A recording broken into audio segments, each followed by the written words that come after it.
Patuloy na inaapula ang malaking sunog na sumiklab sa warehouse ng isang electronics company sa Santa Rosa, Laguna. Para sa update, live na magbabalita si Mon Gualvez mula Laguna. Mon, anong oras pa mula noong magkasunog at kumusta yung ginagawang pag-apula? Cheryl, alas 6:40 ng umaga nang mag-umpisang sumiklab yung apoy dito sa loob ng compound ng Panasonic Manufacturing Philippines, kung saan hanggang sa mga oras na ito nakataas pa rin yung ikatlong alarma ng sunog. Ibig sabihin talagang patuloy pa rin inaapula nga ng mga bumbero itong apoy na sumiklab dito sa lugar, at sa mga oras ding ito ay talagang patuloy din sa pagbuga ng pinagsamang kulay abo at kulay itim na makapal na usok ang nanggagaling nga dito sa mga apektadong building o gusali, na nahihirapan na nga rin yung mga bumbero na talagang mapatay itong apoy sa loob. At the same time, talagang iba yung amoy dito sa labas na nanggagaling nga dito sa nasusunog na gusali, Cheryl. At bagamat sinasabi naman ng BFP na contained na nila yung area, ibig sabihin talagang kakayanin na nila matapos ito anumang oras sa araw na ito. Pero again, makapal yung usok at talagang matindi yung challenge para sa mga bumbero sa pag-apula nitong apoy, Cheryl.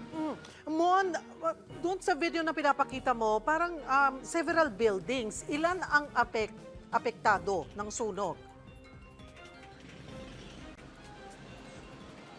Oo, kasi talagang kumakalat yung usok sa magkakabilang buildings dito sa lugar, pero according sa report ng BFP Santa Rosa, Laguna, isang building lamang ang pinakaapektado dito sa nangyaring sunog, at ito yung isang mahabang building na naglalaman according sa BFP na mga appliances gaya ng mga washing machine, mga refrigerator, meron ding air conditioner at saka mga electric fan na imbakan sa warehouse ito, Cheryl. At kaya patuloy pa nilang inaapula pa nga yung apoy, at inaalam din yung pinakadahilan kung paano nagsimulang sumiklab yung sunog dito sa lugar or dito sa mismong imbakan na affected building dito nga sa Panasonic Manufacturing Philippines, Cheryl. Sabi mo nga ay ano lang naman ito, parang warehouse. So walang operations na nangyayari doon. Meron bang casualty na saktan? Oo, so far, Cheryl, tama ka. This is a warehouse. Imbakan lang po ito ng mga gamit at mga appliances dito sa lugar.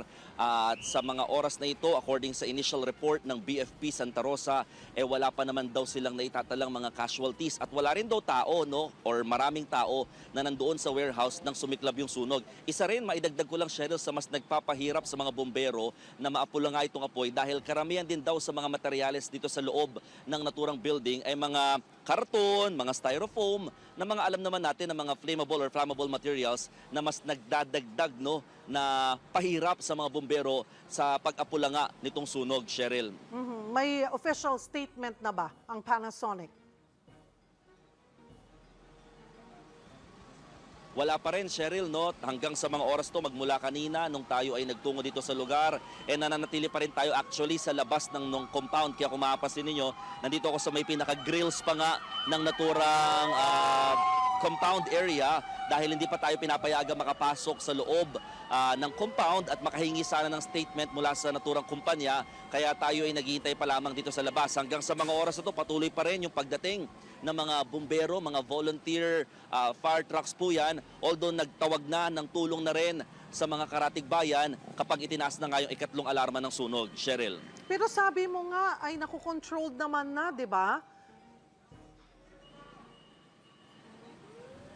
Oo, contained nila in a way kasi nga isang building lamang. Kung mapapansin nyo sa looban kasi nito, Cheryl, yung mga building, magkakalayo din naman siya. Kaya kung tutuusin, parang sinasabi nila, hindi na daw siya kakalat pa. At ito namang area naman na ito, wala namang residential na malapit. Talagang, kumbaga, manufacturing area or malapit ito sa Technopark or sa loob nga rin ng Technopark itong lugar.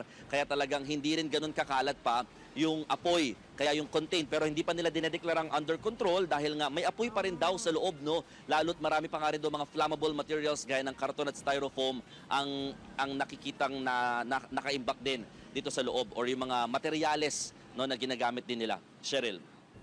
Maraming salamat, Mon Gualvez. Sariwang balita ba ang hanap mo? Simple lang. I-click mo na ang subscribe button at ang notification bell para lagi kang updated sa mga balitang dapat mong malaman.